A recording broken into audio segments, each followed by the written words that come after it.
Hi everybody, today I will show you how to send disappearing messages on WhatsApp. So let's begin. First, open WhatsApp chat where you want to turn on the disappearing message. Now, simply tap on the contact name or the group name at the top to open the chat info screen.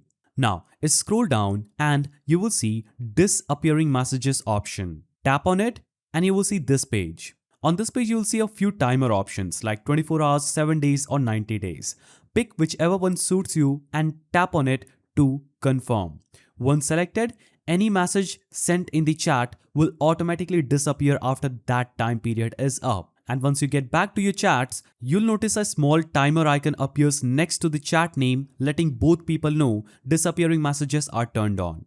Now, there are a couple of things to keep in mind. First, disappearing messages only apply to new messages sent after you turn the feature on.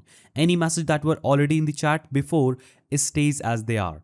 Second, if someone takes a screenshot or forwards the message before it disappears, WhatsApp cannot prevent that. So disappearing messages add privacy, but they are not completely foolproof.